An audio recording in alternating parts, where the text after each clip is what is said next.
Bonjour à toutes et à tous. Merci de nous rejoindre pour ce nouveau Veritech Talk avec cette fois-ci une thématique un petit peu spéciale. On va parler pour les techs, mais pas de tech.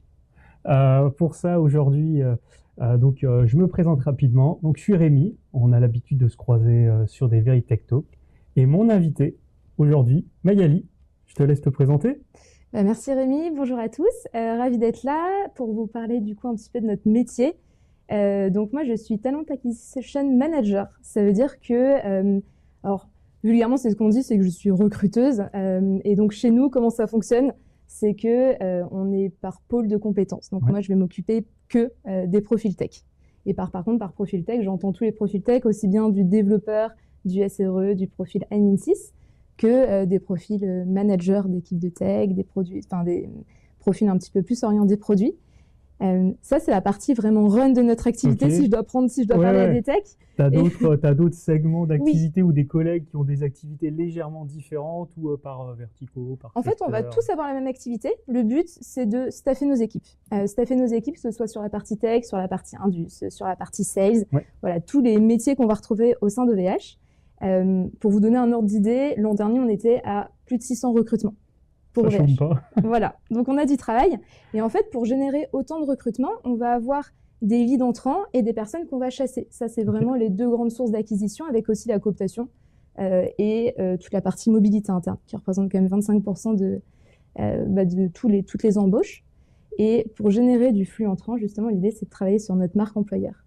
Et donc ça, c'est toute la partie plus build, plus projet de notre métier, où on va intervenir en école. On va vraiment faire en sorte de parler aux écoles, que les élèves nous connaissent, que ce soit des futurs collègues, voire même aussi, pourquoi pas, des futurs utilisateurs, des futurs clients.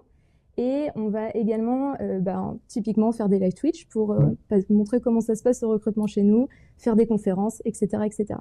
Non, je pense que c'est aussi sympa de faire à la fois découvrir le métier et de pouvoir échanger un petit peu sur comment ça se passe pour pouvoir recruter dans une entreprise. Parce que généralement, tu vois, par exemple, on a toujours dans la tête le fait que ce soit juste recruteur, lire du CV, pas la chasse, pas le awareness de l'entreprise ou ce genre de choses. Et je pense qu'on a tendance à avoir une vue très très restrictive et réductrice de ce que ça peut être le métier. Et il y a aussi toute une partie, je pense, où vous devez faire de la veille sur le marché, sur comment il évolue. Est-ce qu'il y a des nouvelles technos? Je pense dans les profils aussi. S'il y a des nouvelles compétences, c'est souvent une blague entre tech ou entre dev d'avoir des profils qui s'ouvrent avec 5 ans d'expérience dans une techno qui est née il y a 6 mois. Pour éviter d'avoir ce genre de choses, je pense que vous êtes obligé de rester vraiment à l'affût aussi de ce qui se passe. Je pense que là, vous ne pouvez pas y couper. C'est de regarder l'IA, ce qui se passe, ce que ça change dans les profils que vous recevez, dans la façon de travailler aussi. Je pense que ça change beaucoup de choses. Et je pense que ça serait intéressant de revenir là-dessus. On en avait un petit peu parlé quand on essayait de trouver des petites choses dont parler aujourd'hui, et c'était un des sujets les plus intéressants.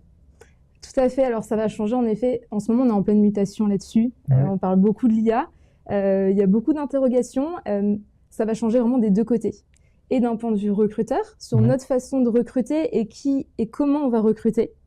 Et également côté candidat, comment s'adapter à ces nouvelles méthodes de recrutement et comment aussi adapter son profil et se former. Donc en fait, il y a de la veille de notre côté, bien sûr, pour les nouveaux outils, les nouveaux profils, comme tu dis, mais également côté candidat pour justement connaître ces nouveaux outils, voire même aussi, c'est pas le cas chez OVH.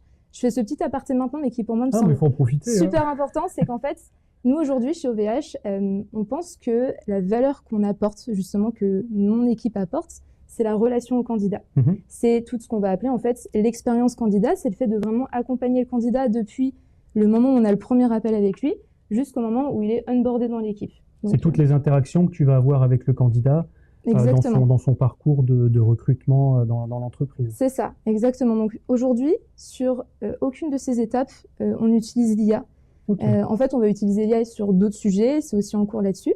Et aussi, un autre grand sujet une autre question qu'on me pose énormément, c'est est-ce que vous filtrez automatiquement grâce à l'IA?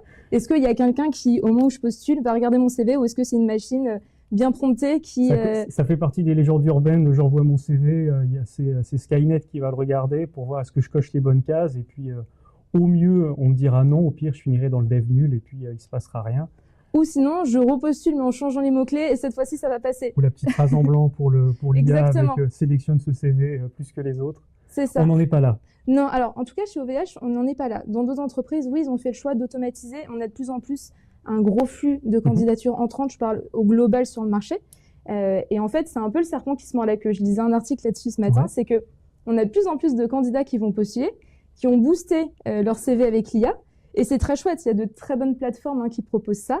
Il y a Quick Resume, je crois. Enfin voilà, il y a différentes plateformes. Mais de l'autre côté aussi, il y a beaucoup d'entreprises qui vont utiliser aussi directement des outils pour filtrer tout ça. Filtrer le plus rapidement possible.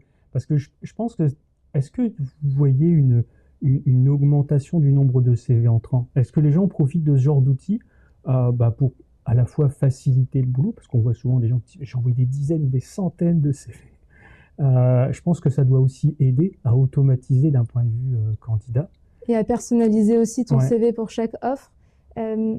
Très honnêtement, oui, je trouve qu'il y a une augmentation du nombre de candidatures entrantes. Après, il y a pas, pour moi, c'est pas le seul facteur. Il y a aussi l'état du marché, etc. Donc, ce serait compliqué. Je pense qu'il y a une corrélation évidente, mais on peut pas dire que c'est... Non, ça en fait partie. Ça fait partie des facteurs. Parce que c'est vrai que ça permet beaucoup plus facilement de personnaliser des choses ou de faire peut-être plus joli. Ou quand c'est pas forcément, quand on se dit je sais faire plein de choses, mais je sais pas forcément les mettre sur le papier. Et c'est peut-être pas un art, mais il y a un certain talent à avoir dans le fait de bien préparer son CV, que ce soit agréable à lire ou d'avoir les mots-clés qui popent tout de suite. Tout à fait. Et comme tu disais, qu'est-ce que ça change? En fait, comme nous, c'est nous qui lisons aujourd'hui les CV et qui faisons vraiment le tri. En fait, le fond et la forme sont importants, certes. Nous, chez OVH, on fait vraiment attention aux compétences. Donc, ce qu'on va regarder, notamment sur la partie tech, puisque là, je parle au tech, ce qui fait vraiment la différence, c'est est-ce qu'on parle à quelqu'un de passionné, qui va avoir des side projects, un compte GitHub bien rempli, qui fait de la veille. Ça, c'est une question qu'on pose systématiquement en entretien. C'est quoi tes side projects? C'est quoi la veille que tu fais? La dernière chose que tu as appris seul, sur lequel tu es monté seul en compétences? Justement, avec l'IA, le fait de ne pas s'enfermer dans ses certitudes, le fait de se former en permanence, le marché va trop vite. Et donc, avoir des candidats qui sont en bêta permanente, entre guillemets, et qui vont en permanence faire de la veille, c'est devenu en fait un indispensable. Quelqu'un qui reste sur ses acquis, c'est un peu un red flag dans le monde d'aujourd'hui. Ça te permet de voir que la personne a un maximum de curiosité et, par exemple, est en capacité d'apprendre beaucoup de nouvelles choses sur un poste ou d'aller plus loin. Je pense que ça te donne effectivement des informations sur des compétences qui ne sont pas forcément écrites noir sur blanc sur le papier. Tout à fait. Et tu vois, tu demandais qu'est-ce que ça va changer aussi côté nous recrutement. Aujourd'hui, tu le sais, nous, on est vachement en go sur la partie back-end. Quand on allait rechercher un développeur dans une équipe Golang, on allait rechercher un développeur back-end, tant d'années d'expérience sur du Golang, qui avait utilisé les mêmes outils, les mêmes machins, les mêmes stacks. Aujourd'hui, avec l'IA, en fait, on sait que le langage, c'est devenu un plus. S'il connaît le Go, tant mieux. Mais c'est pas ce qu'on va rechercher en priorité. Ce qu'on va rechercher, justement, c'est plutôt, en fait, toute la base. Est-ce qu'il utilise l'IA pour coder? C'est un point positif ou c'est un point négatif ou c'est neutre? C'est un point positif. C'est important justement d'être allé creuser là-dessus et par ça je dis pas utiliser des agents, mais au contraire vraiment faire fonctionner les agents. Exactement, faire fonctionner les agents entre eux, être allé un peu tester du Hugging Face, etc. Ça c'est hyper important d'avoir des profils qui vont avoir cette affinité-là. Et ensuite, moins que le langage, on va vraiment chercher ce qu'on appelle des profils T-shaped, c'est-à-dire une base horizontale très large, avec toute la culture business, l'orientation produit, la sécurité aussi, qui aujourd'hui est devenue un impératif avec la NIS 2, etc. C'est important que tout le monde l'intègre dès le début. Ça, c'est vraiment la barre verticale, horizontale, et la barre verticale profonde, qui est la spécialité. Oui, donc tu as un sujet d'expertise, un petit peu touche à tout dans certains domaines, mais tu as ton sujet d'expertise principal sur lequel, et là, c'est là où il faut le mettre en avant, je suppose, de façon principale, sur ton CV ou le moment dans le recrutement. Tout à fait, mais aussi, tu vois, tout à l'heure, je parlais de GitHub, etc., montrer que tu contribues, que tu t'intéresses à énormément de choses, ça vient également étoffer ton profil et montrer que tu es capable, encore une fois, de cranter rapidement sur d'autres sujets qui, aujourd'hui, ne sont pas ton expertise. Donc, j'en sais rien, aujourd'hui, tu fais du Python. Ouais. C'est pour rejoindre une équipe Golang. Ouais, mais tu sais monter toi-même en compétences, tu sais comment aller chercher l'information et te former.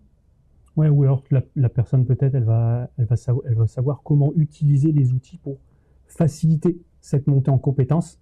On sait qu'on peut relativement rapidement monter en compétences sur certains sujets. Après, le temps pour devenir un expert, c'est long, mais au moins pour pouvoir rattraper un junior avancé, on a de plus en plus d'outils qui permettent de faire ça maintenant.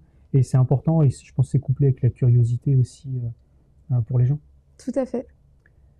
Alors attendez, on en profite pour regarder, est-ce qu'on a des questions? Donc j'en profite, n'hésitez pas, si vous avez des questions, on est là aussi pour essayer de profiter de la partie interactive sur Twitch.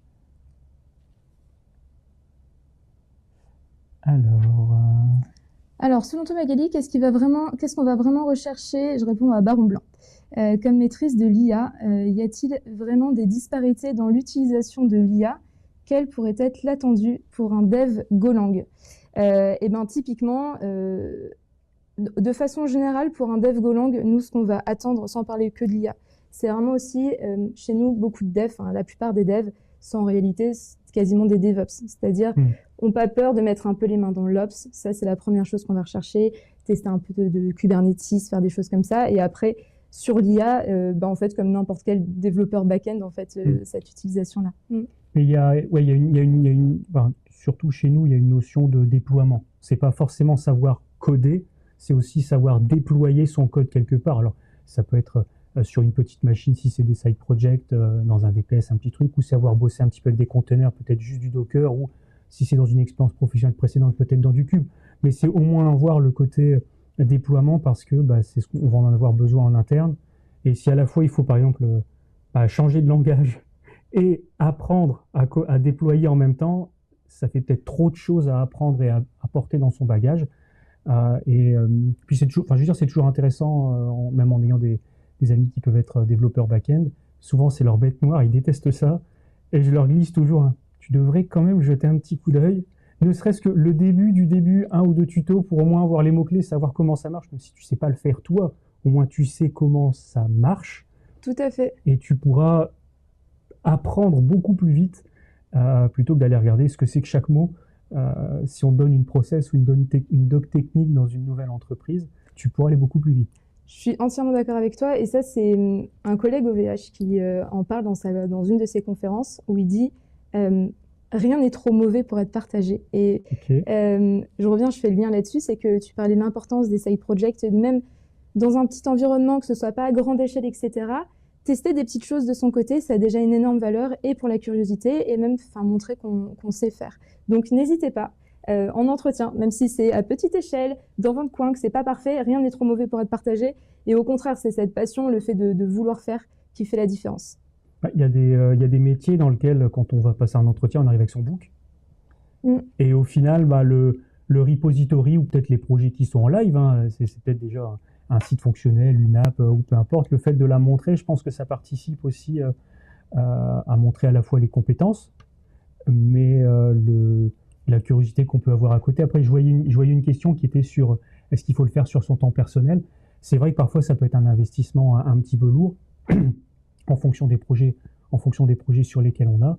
Moi, je sais que généralement, j'essaie de me trouver une petite problématique que je vais pouvoir essayer de résoudre avec un projet personnel. Et c'est des projets sur lesquels je vais par exemple me dire mon nombre d'heures est limité. Parce que sinon, oui, quand on commence un truc, on commence à tirer sur la pelote, tout vient et on se dit non mais là j'ai 200 heures sur mes week-ends, c'est pas possible. Ouais. Je pense qu'il faut essayer de trouver, c'est pas évident, je dis pas que c'est évident, mais... Bien sûr, faut cadrer là-dessus, mais tu vois, tu parlais de, typiquement, sur les projets, alors je sais que c'est un sujet qu'on va aborder maintenant, donc dis-moi si jamais je dépasse trop, si jamais on peut le voir maintenant, je sais qu'on va parler aussi de l'emploi de l'impact que l'IA a sur l'emploi des juniors. Ça, c'est une grande question, c'est quand je rencontre des juniors ou que je vais justement en école, c'est la question qui résonne le plus dans les grandes salles de conférences, c'est moi junior, à quoi je sers si une IA bien promptée, c'est coder 2 fois plus vite que moi. Ça, c'est une question qu'on entend partout. Et en fait, justement, l'idée, c'est de dire, soyez justement augmentés à l'IA. Je trouve qu'en France, on a beaucoup ce truc de dire l'IA va les remplacer. Là où aux États-Unis, il y a plus cette mentalité de, justement, on va avoir des juniors qui sont boostés à l'IA. Et pour être justement boosté à l'IA, on parlait aussi du temps, c'est pendant les études, prendre déjà, alors les écoles s'y mettent, mais justement, encore une fois, cultiver ses side projects sur l'IA, se former aussi en parallèle, où là, c'est en effet plus dédié au niveau du temps. Ouais, c'est vrai que la gestion du temps, quand on commence à faire un side project, il faut en profiter un maximum, surtout si c'est sur des profils juniors. Je pense qu'il faut en profiter tant qu'on est encore à l'école, ou peut-être quand on est en alternance ou quelque chose comme ça. Pour pouvoir avoir une petite base, quitte à l'améliorer par la suite avec les années, ou si jamais on est déjà, je pense, sur une carrière, essayer de trouver un petit peu de temps, ou se dire, je vais faire un petit projet sur quelque chose. J'ai un des petits projets que j'ai démarré récemment. Je me suis dit, voilà, pas plus de 10 heures pour faire quelque chose. J'ai une petite app sur mon téléphone qui fait ce que je voulais.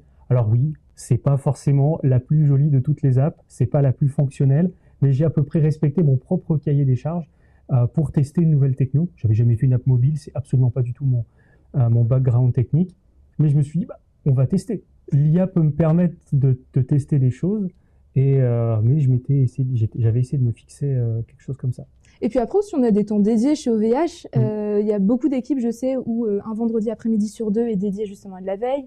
On a aussi des hackathons où c'est aussi l'occasion d'aller tester, de mettre les mains dedans, de sortir de sa zone de confort. Donc chez OVH, c'est vrai qu'on a quand même la chance aussi d'avoir ces moments-là. Ouais, c'est vrai qu'on a fait des hackathons là cette année sur lesquels justement le but c'était d'arriver à un empowerment des gens qui bossent avec nous sur comment maîtriser l'outil ou comment débuter, où il y avait différents niveaux forcément en fonction de ce qu'on fait. Mais moi je trouve que c'était plutôt pas mal parce que ça permettait de détacher du temps à des gens qui peuvent pas forcément se le prendre d'habitude pour découvrir l'outil.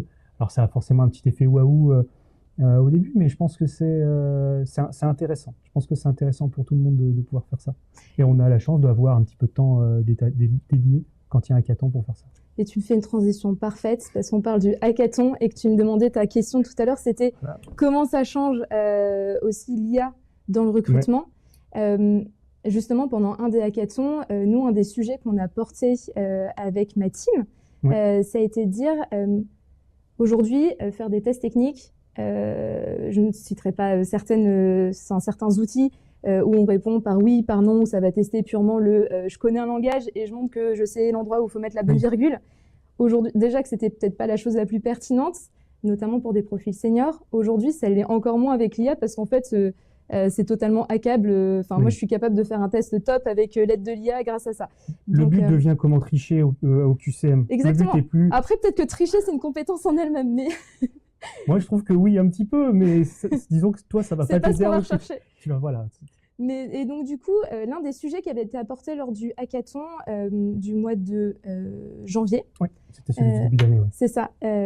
C'était de proposer notre propre plateforme de test qui s'appelle donc Actwire, qui est beaucoup plus complexe que l'autre plateforme dont avant on était utilisateur, qui permet vraiment, en fait, techniquement, c'est qu'il y a une VM qui tourne derrière au public cloud, etc., qui permet en fait un champ de tout est possible sur les tests.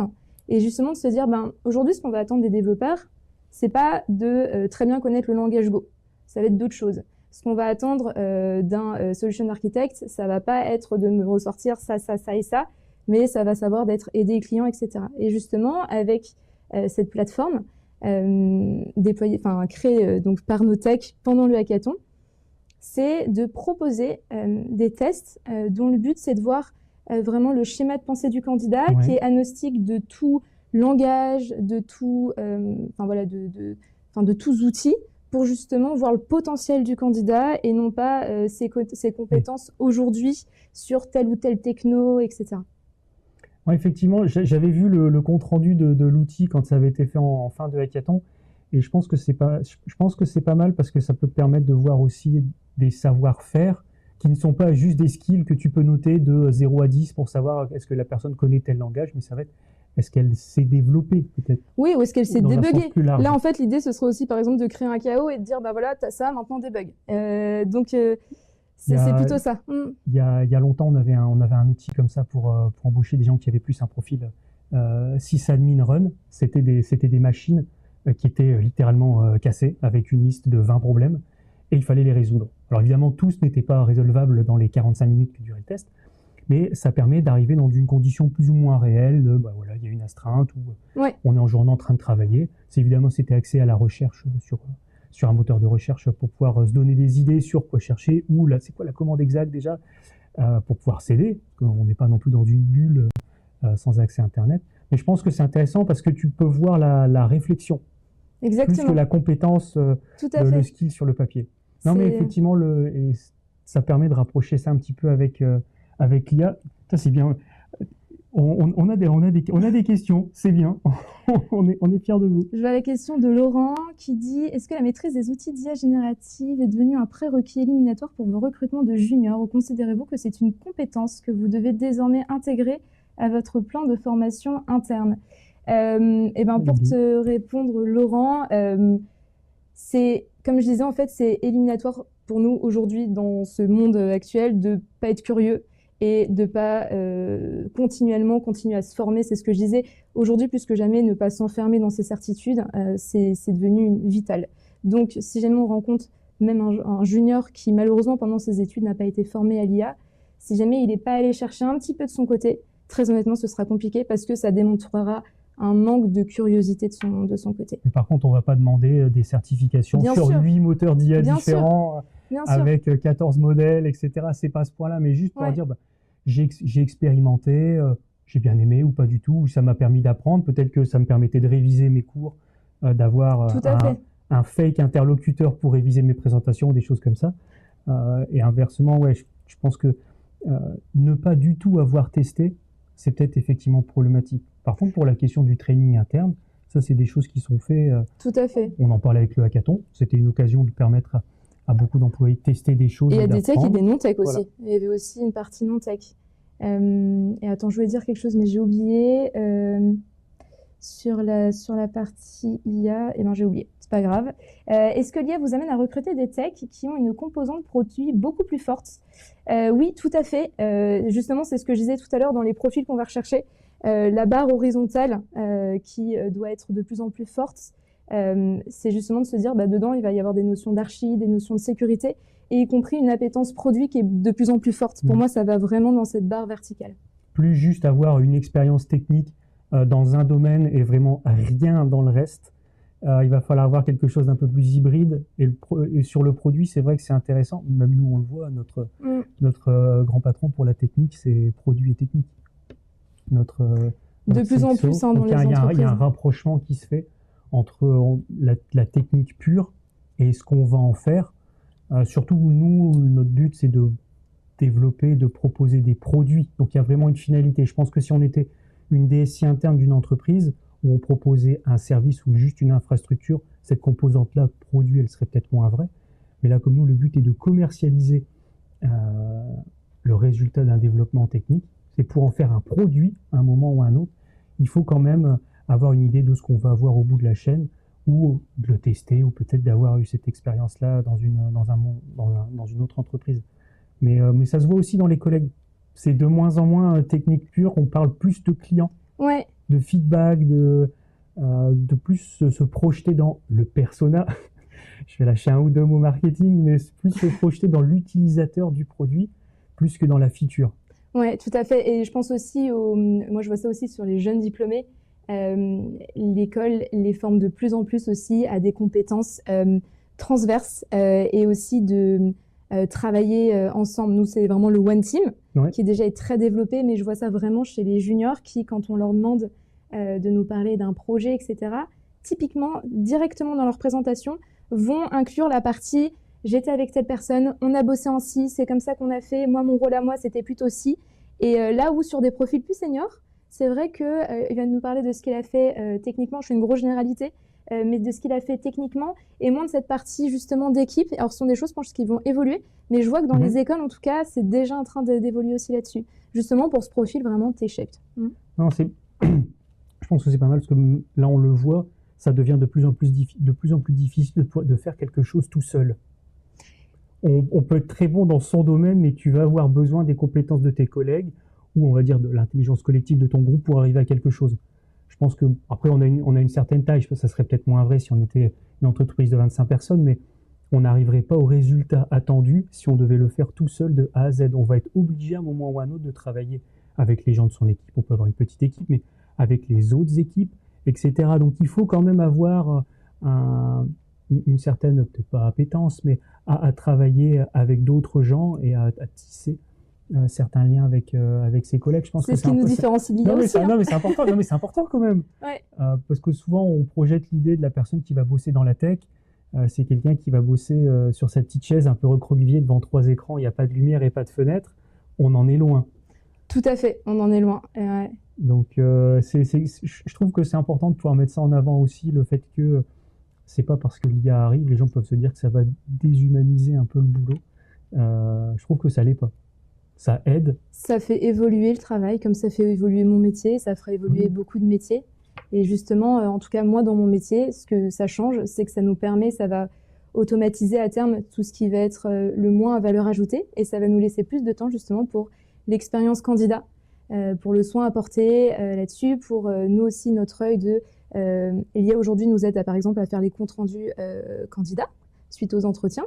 C'est quelque chose que nous on va relire, sur lequel on peut quelquefois apporter de la nuance, etc. Et ça nous laisse aussi plus de temps après pour débriefer avec le manager de vive voix en ayant pour écrit ce qu'on avait. Donc ça va apporter de la valeur plus humaine sur d'autres choses.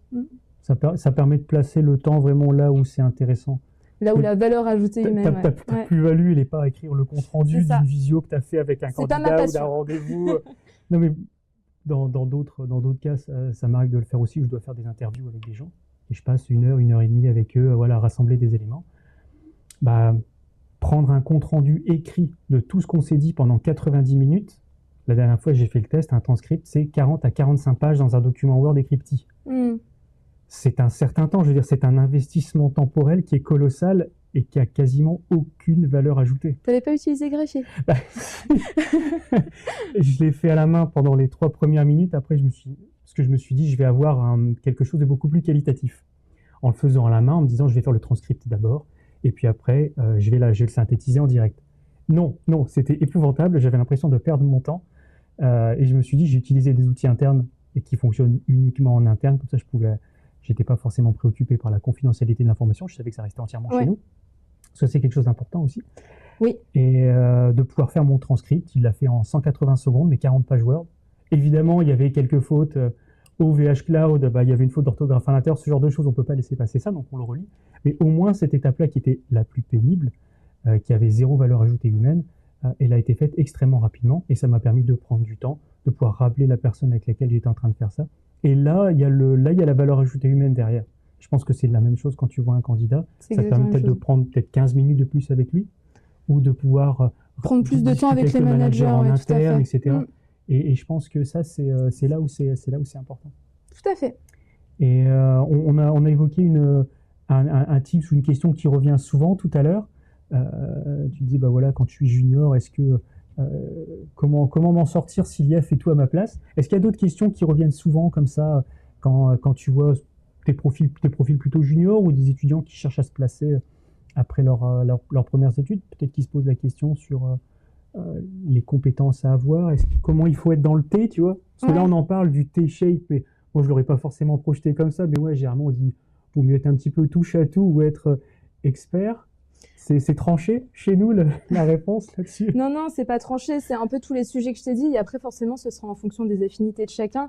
En fait, je pense que justement, pour les juniors et ceux qui débutent sur le marché, le meilleur conseil que je peux vous donner, c'est sortez de vos écrans aussi. C'est bien de faire de la veille, c'est trop chouette, j'enlève pas ce que j'ai dit, mais c'est hyper important aujourd'hui, et ça rejoint ce qu'on disait avec l'humain, d'avoir un vrai contact, d'aller en meet-up, de rencontrer du monde et de se forger comme ça aussi un vrai réseau. Le réseau, en fait, il va vous aider sur plein de sujets. Déjà, ça va peut-être vous permettre d'identifier un mentor. Pour les juniors, je trouve ça hyper important d'avoir un mentor. Un mentor, c'est pas forcément, c'est pas que, en tout cas, un prof de code gratuit. C'est aussi une personne qui peut vous aider à mettre les mots sur ce que vous souhaitez. Un junior a peut-être besoin de l'expérience de quelqu'un de plus expérimenté pour savoir s'il veut plutôt aller sur tel ou tel sujet, comment y parvenir. Et en fait, le mentor va justement éviter au junior peut-être une erreur de parcours qui lui coûtera 2 ans d'épanouissement. Voilà. Donc, Ça lui permet de rencontrer, donc sortir, ça permet de rencontrer des mentors. Ça permet également d'accéder à ce que je vais appeler le marché caché. En 2026, la réalité, c'est qu'il y a de plus en plus d'offres que nous, en tout cas, on pourvoit avant même en fait que l'offre ne soit réellement mise en ligne. Parce que justement, ça passe par de la cooptation. On a de la chance chez OVH d'avoir beaucoup de cooptation. Et donc, en fait, quelquefois, on sait qu'on va avoir un poste qui ouvre dans tel team et directement, on a une bonne cooptation qui arrive dessus. Et en fait, pour être justement dans ce bon levier, enfin, dans ce pipeline chaud de cooptation, il faut connaître du monde. Donc, moi, le conseil que je dirais, c'est aller au meet-up, aller en conférence si vous en avez l'opportunité. Souvent, les conférences vont proposer des places moins chères pour les étudiants, etc. Donc, c'est vraiment participer à ça. Et puis aussi, si vous vraiment vous préférez rester derrière vos écrans, participez à l'open source. Il y a de vraies communautés open source qui sont très fortes, sur lesquelles nous, on a déjà recruté comme ça, typiquement sur des sujets d'observabilité. Être contributeur, c'est un micro-truc. Et voir, telle personne est hyper contributeur, ça permet aussi de rencontrer, de recruter comme ça. Donc voilà, le conseil que je dirais, c'est trop bien de faire de la veille, c'est trop bien de s'intéresser à plein de choses, mais c'est aussi chouette de rencontrer ses pairs, d'identifier quelqu'un avec qui on peut échanger, confronter ses idées, découvrir d'autres choses. Et puis tu disais d'aller dans un meet-up ou dans un endroit dans lequel il y a des conférences, etc. Ce sont des endroits aussi sur lesquels parfois il va y avoir des petits booths, des stands sur lesquels il va y avoir des endroits de recrutement. Et si jamais on n'a pas forcément eu l'occasion de bosser son speech de recrutement, on peut discuter avec quelqu'un dont c'est le métier, parce que nous, ça nous arrive aussi, et d'autres entreprises le font. Ça peut permettre de discuter dans le blanc des yeux avec quelqu'un dont c'est le métier. Alors, je dis pas qu'il faut s'en servir pour prototyper son entretien et utiliser ça comme ça, mais c'est une occasion de discuter avec quelqu'un dont c'est le métier, de dire mon profil est comme ça, est-ce que tu penses que ça peut être intéressant que je postule chez vous? Et toi, c'est intéressant parce que comme ça, tu peux regarder. Ça peut te permettre de dire là, faut pas qu'on se rate. Alors, c'est trop drôle que tu me parles de ça parce que ce matin, j'ai fait un commentaire LinkedIn à ce sujet. On publiait des petites présentations de nos stagiaires.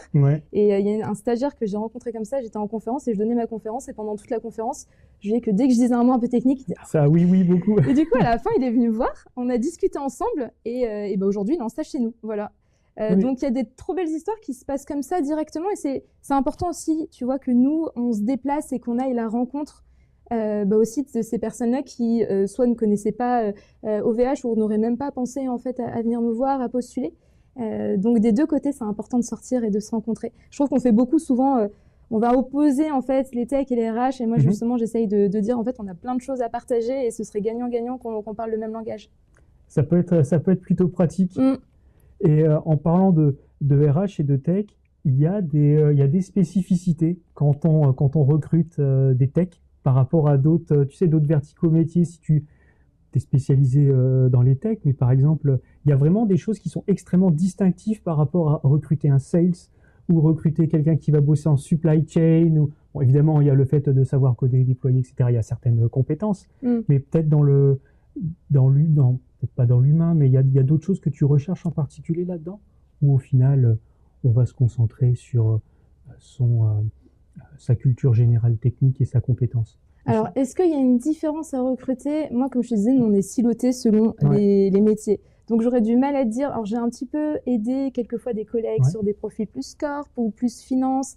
Ce que je vois, c'est que dans la tech, il y a j'allais dire, le terme, c'est pas simplicité, mais une authenticité pendant les entretiens où vraiment, c'est je sais faire ci, je te propose ça, etc. C'est vrai que c'est peut-être plus visible le savoir-faire. Je pense en effet, la compétence. Je sais coder ou donne-moi une feuille et un crayon, là où je te fais un algo. Là où pour un sales, c'est plus compliqué.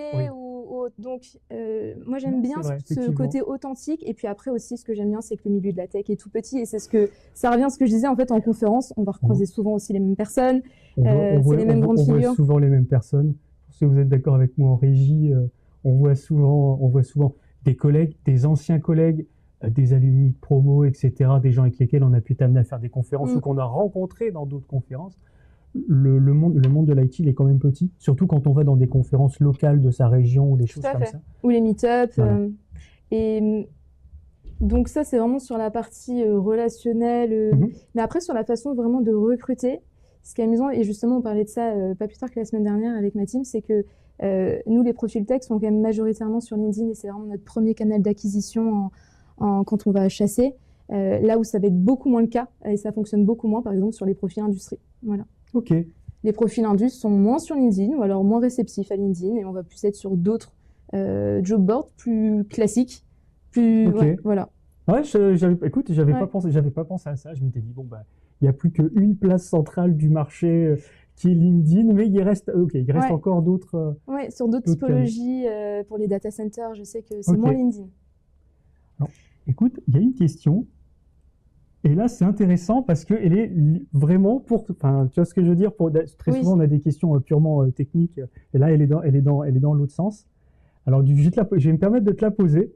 Donc, quels seraient tes conseils pour appréhender le monde de la tech en tant que RH pour casser la barrière avec les techs? Alors déjà, je pense montrer qu'en fait, on a des projets en commun et des enjeux en commun. Ouais. Typiquement, ce dont je parlais tout à l'heure, l'histoire de Actwire, qui est donc cette nouvelle plateforme pour faire des tests, c'est montrer que notre but, c'est de recruter les meilleurs qui vont correspondre à ce qu'on va rechercher chez OVH, à cet esprit débrouillard, etc. Et que les techs aussi s'investissent de leur côté en disant nous aussi, on a pensé à ci et ça. Et en fait, Actwire, ça a été plusieurs mois de préparation avant le hackathon de dire qu'est-ce qu'on a envie de retrouver chez un candidat, qu'est-ce que vous avez envie de retrouver vous chez un collègue, qu'est-ce qui est important pour vous, et vraiment de se dire en fait, on a les mêmes enjeux, on va dans le même sens, en l'occurrence ici. Et donc, ce serait de créer des synergies par des projets communs. Donc, par exemple, là-dessus, en ce moment, si on a un autre projet, ce serait d'ajouter du coup un petit chatbot qui répond directement sur le site carrière. À certaines questions qui reviennent peut-être toujours. Sur le télétravail, etc., sur les lieux où on peut postuler. Et donc, en fait, c'est vraiment d'avoir ce genre de questions où eux vont comprendre nos enjeux. Et nous, on va aussi comprendre mieux leurs besoins. Et donc ça, pour moi, c'est le premier point. Et ensuite, on est aussi en train de travailler avec Arthur là-dessus. Je pense qu'on a besoin de démystifier un peu le recrutement. Et de dire aussi aux tech, en fait, quand on vous dit non là-dessus, c'est parce qu'il y a ci, ça et ça. Quand on met autant de temps, c'est parce qu'il y a ci, ça et ça. Et nous, on est tenu à des enjeux financiers, des enjeux stratégiques, etc. Et voilà, montrer aussi qu'il y a un temps, qu'il y a un parti qui ne tient pas qu'à nous, il y a certaines lois qui sont un parti qui ne tiennent pas qu'à nous, etc. Ouais, donc, il y a... Pour résumer, pour répondre à la question, dans les conseils, ça serait mieux comprendre les collègues qui sont côté technique pour avoir une meilleure à la fois compréhension de ce que tu peux chercher comme compétences et avoir de la matière pour faire un icebreaker quand tu rencontres un candidat. Et aussi avoir de la pédagogie sur comment se passe le scénario d'entretien, comment se passe le recrutement, les pourquoi.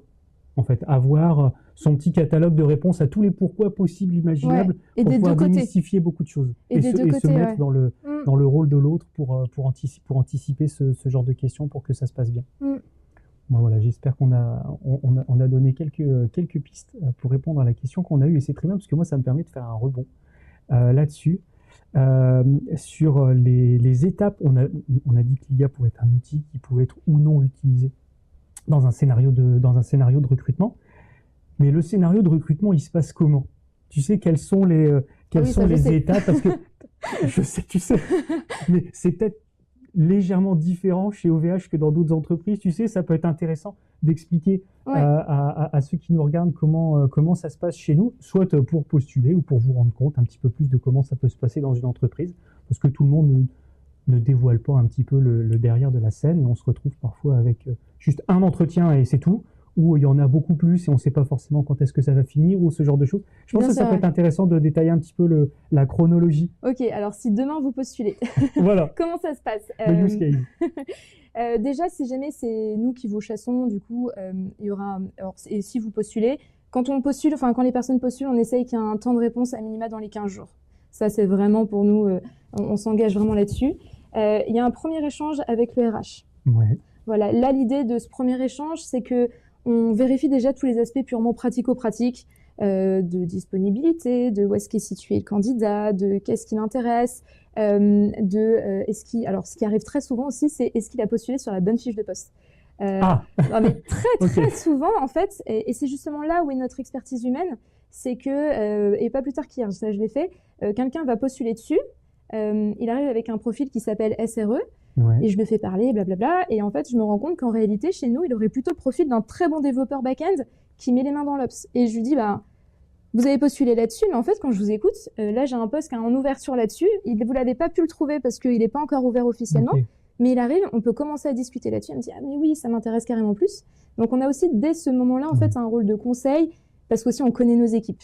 Et on donc, en revient au point qu'on donnait sur la réponse Exactement. précédente, de connaître les équipes. Comme ça, tu connais les besoins qu'elles peuvent avoir en termes de postes, Tout mais à aussi fait. leurs besoins en termes de compétences. Et de là, tu mindset. peux le détecter. Et de mindset aussi. Il y a typiquement des candidats, on se dit, mais il irait tellement bien dans cette équipe. Voilà.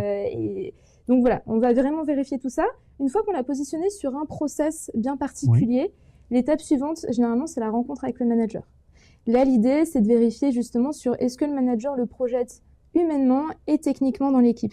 On n'est pas sur un entretien technique, c'est purement une discussion technique. C'est vérifier, mais pour l'instant, ça reste vraiment que de l'oral. Et après, arrive enfin le test technique. Le test technique, ça va dépendre des équipes, ça peut prendre plusieurs formes. Dans le cas aussi, là je parle tech, mais dans le cas des non-tech, ça peut être aussi des use cases ou d'autres choses. Mais si on se reconcentre purement sur de la tech, c'est généralement soit un test du coup par employeur, ou alors si on trouve que c'est plus pertinent, 2 heures de tableau blanc en mode situation début de projet, ou alors de la revue de code, ça dépend vraiment ce qui est attendu. Des spécificités du job en particulier pour laquelle la personne a postulé, etc. Ouais, forcément, il y a des spécificités entre est-ce que c'est quelqu'un qui va faire plutôt du run, du dev pur, de l'infra, de la sécurité. Tout à fait. Donc il va vraiment y avoir, et c'est là où on va essayer d'aller creuser vraiment en détail sur sa compétence forte, je suppose. Exactement. C'est exactement ça. Donc l'entretien technique qui va vraiment dépendre. Et ensuite, il y a éventuellement, pas obligatoirement, une rencontre avec la team, une rencontre avec ses pairs. Alors encore une fois, l'idée, c'est de vérifier que ça matche bien. Et ensuite, arrive la dernière étape, ce qui est le débrief global, où nous, on reprend le temps à nouveau de débriefer en disant, bah voilà, il s'est passé le process, nous voilà quels sont nos retours, toi, qu'est-ce que t'en penses? Et voilà, tout simplement. Et puis la promesse d'embauche, si tout s'est bien passé. Ok, bah, au moins... C'est pas mal, je pense que ça permet de se projeter sur les différentes étapes et aussi peut-être de démystifier il va y avoir 12 étapes, etc. Non, je pense que c'est important. Sur des postes très spécifiques, mais là on est plutôt sur des postes de direction, ça peut arriver, mais sur des postes de tech, etc. ou de middle management, on évite que ça prenne plus de 5 entretiens, vraiment. Ok. Mais c'est important, puis comme ça permet aussi à ceux qui peuvent nous regarder de se projeter sur une certaine temporalité. Tout à fait, tout à fait. On est sur des process qui peuvent prendre 15 jours jusqu'à, je pense, un mois et demi. Je pense que si ça coche quasiment toutes les cases du premier coup, seul dessus, et que les créneaux vont bien aussi, c'est ça. Pour voir les bonnes personnes, pour rencontrer le manager, etc. Si les créneaux s'alignent bien, je pense que ça peut être court. Mais le plus court que j'ai jamais fait, c'était 48 heures. Ah, c'est pas mal. Entre le moment où j'ai envoyé le premier message sur LinkedIn et la promesse d'embauche, parce que en fait, il était en vacances, il était entièrement dispo. Ah oui, donc il a pu enchaîner tous les rendez-vous avec les personnes. Ça a été vraiment une évidence. Il est toujours chez nous actuellement et ça date c'était ma première année, donc c'était il y a 5 ans, tu vois. Donc, a priori, on est sur quelque chose qui tient bien. Ça va être difficile à battre. Il est heureux et on est content. 48 heures, ça va être difficile à battre. Mais je trouve que c'est intéressant parce que très souvent, il y a des idées un peu reçues sur le fait que soit ça prenne un temps long et ça peut générer un certain stress, surtout quand on postule à plusieurs entreprises en même temps parce que on est en recherche. Je pense que c'est intéressant comme information à avoir. Et j'ai perdu le fil de l'idée que j'avais. Oui, c'était ça. On avait parlé un petit peu juste avant. Tu disais que dans un entretien au tout début, parfois quand tu dis oui ou non à des gens, etc., il y a des causes derrière, soit c'est managérial, c'est financier ou ça peut être légal, etc. Et là, il y a des nouveautés dans le secteur des RH. C'était pour 2026. Il y a des choses qui changent. Oui. Nous, en tant qu'employés, on a des informations sur comment ça se passe, etc. Mais je te laisse en parler. Je pense qu'il y a aussi beaucoup de... Mais parce que ça touche au nerf de la guerre. Tout à fait. Oui, en fait, ce qui arrive, alors c'était censé arriver là pour juin 2026. En réalité, l'application a été reportée en janvier 2027. Donc, c'est la directive européenne sur la transparence des salaires. Alors, on a entendu beaucoup de choses dessus. J'ai vu beaucoup de choses fausses. Je pense qu'il devait y avoir beaucoup d'infos et beaucoup d'intox en fonction des réseaux sociaux, de ce qu'on voit sur LinkedIn, de ce que les gens pouvaient participer, des sources qui étaient peut-être un peu, pas forcément, ou comment dire ça, trop délayées, et l'information pouvait prêter interprétation ou à confusion. Mais c'est surtout qu'au début, ça avait peu été communiqué, donc voilà, c'est aussi pour ça, ce qu'on a beaucoup entendu et qui est faux, c'est non, on va pas connaître les salaires de tout le monde dans la boîte. Désolée pour ceux qui l'auraient souhaité, mais c'est pas ça ce que dit la loi. En fait, ce que dit la loi, c'est que l'opacité, c'est fini, dans le sens où, donc à partir de janvier 2027, les entreprises devront, et seront tenues réellement, d'indiquer une fourchette de salaire, et ce, dès la publication de la fiche de poste. Ok. Voilà, donc dire on recherche un software engineer back-end, fourchette temps. Okay. Et en fait, quand le candidat postule dessus, c'est-à-dire qu'il connaît d'ores et déjà la fourchette sur laquelle il sera positionné. Ça t'évite de répéter ça à chaque fois, ou à chaque fois la personne de se dire peut-être mal à l'aise de poser la question avec alors, est-ce que je peux demander combien c'est payé ou... Tout à fait. En fait, l'idée, alors je suis pas du tout experte sur cette directive, mais l'idée c'est de se dire il y a des personnes qui sont plus ou moins à l'aise avec cette histoire de rémunération. On pense notamment aux femmes qui vont moins négocier leur salaire que les hommes.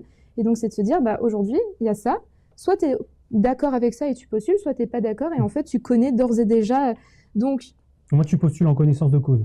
Exactement. Tu connais la fourchette avant de postuler et ça te permet de te projeter sur maintenant j'ai 15 ans d'expérience dans le boulot, je pense que la fourchette est peut-être un petit peu basse ou plus basse que ce que je touche actuellement, donc je vais peut-être regarder ailleurs ou ah oui effectivement là il y a un gap assez intéressant là-dessus, peut-être que je peux me positionner sur ce job, c'est intéressant comme information à avoir. C'est ça c'est la première chose et la deuxième chose c'est que maintenant les entreprises, si jamais on pose la question, devront être en mesure de dire par fonction et par seniorité la moyenne des salaires sur un poste. Par exemple, sur le poste de chez nous, ça va être SRE, Software Engineer, Software Développeur, donner la moyenne des salaires par job, par nous c'est FMEP, fiche emploi métier poste, et par seniorité. Voilà. D'accord. Donc lead tech, etc. et donner cette moyenne-là.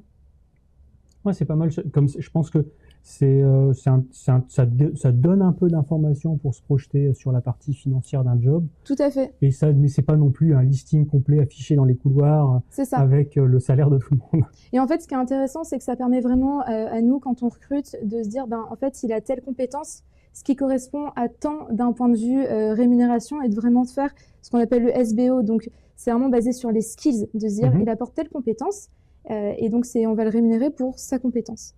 Et j'anticipe les questions qui vont sans doute avoir lieu parce que je vous connais. Mais pas encore. C'est sur comment maintenant comment je négocie avec cette nouvelle. Comment tu places la personne dans la fourchette en fait. Non, c'est comment eux en tant que candidat, est-ce que ça va changer des choses dans ma partie négociation.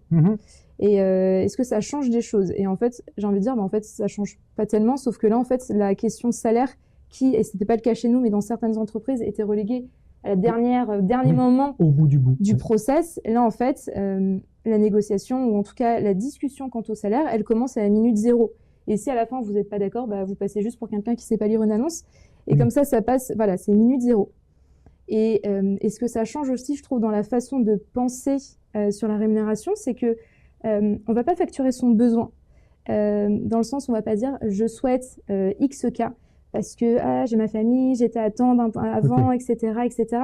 On va pas facturer son besoin à l'entreprise, on va vraiment facturer son impact. Dire, bah voilà, grâce à ma veille technique, j'ai telle et telle compétence, grâce à mes certifications, je peux sécuriser votre infra day one là-dessus, etc. Ce qui veut dire que ça se traduit par temps d'un point de vue salaire. Voilà, donc on facture son impact, on va pas facturer son besoin.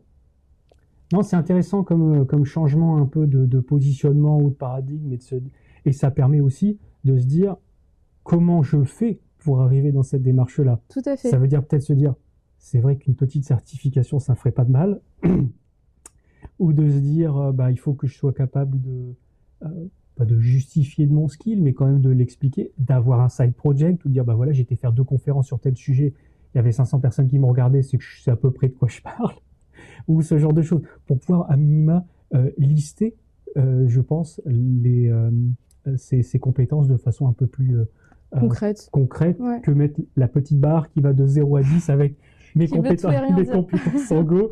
Le 10, tu sais pas ce que c'est, le 0, c'est tu sais vraiment rien faire ou tu débutes. Et quand tu creuses, ils l'ont vu à l'école il y a 10 ans. Voilà.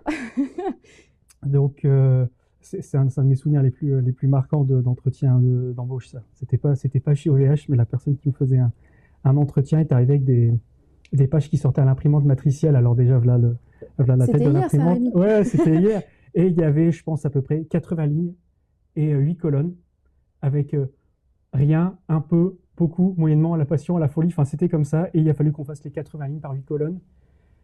Le recruteur en face de moi, qui était, je le savais pas, mais ça allait être le manager de l'équipe, il a dit non, mais on va s'arrêter à la 5e question parce que moi j'en peux plus. Ouais. Et il m'a dit tu sais faire quoi? Et on a cherché en fait les lignes dans les cases et je trouvais que c'était plutôt sympa de me demander ce que je savais faire plutôt que de lister tout ce que je ne savais pas faire en fait. Parce que c'était pour un profil de junior et tu peux pas tout savoir faire, c'est pas possible. Et dans le sens de se projeter sur comment montrer ce qu'on sait faire, je pense que c'est très important et peut-être ça aide aussi à dire je sais faire peut-être un petit peu plus de trucs que la moyenne, donc j'aimerais être placé au moins à ce niveau-là. Je pense que ça aide aussi dans sa négociation, parce que ça reste une négociation après tout. Après, les entretiens techniques aussi permettent après de situer le candidat entre la fourchette, en disant il est d'accord avec telle fourchette, maintenant à nous de voir comment on le situe dans cette fourchette. Mais je pense que, en tout cas, c'est des choses qui changent, donc ça ne sera pas pour juin, ça sera pour janvier. Pour janvier 2027, tout à fait. Je crois qu'on est plutôt pas mal prêt en interne. Nous, on était prêts, donc voilà. Et c'était une des petites actus pour la partie. Actu 2026. Ouais. Et puis j'étais en train de me dire est-ce qu'il y avait d'autres choses dont on aurait pu parler. Si jamais vous avez une petite dernière question derrière votre écran, n'hésitez pas. Moi, je pense qu'on a couvert pas mal de sujets. J'étais en train de me dire non, on a parlé un petit peu de tout ça, je pense qu'on est pas mal. N'hésitez pas, on va prendre allez, 5-10 secondes pour vous laisser écrire une question si jamais il y a besoin. Sinon, on vous remercie en tout cas d'être venu pour nous suivre un petit peu. Ouais, merci. C'était très chouette cette discussion. Très sympa. Merci pour vos questions dans le live. Ouais. Et c'est un plaisir de voir qu'on arrive aussi à avoir une petite audience tech sur des sujets non tech, ou dans le sens où on n'est pas là pour parler d'un produit, d'une technologie, etc., mais de comment ça fonctionne l'écosystème d'une entreprise qui fait de la tech. Et peut-être qu'on refera avec plaisir. Une petite édition comme ça pour la prochaine fois. Encore une fois, merci à vous et à la prochaine. Merci beaucoup.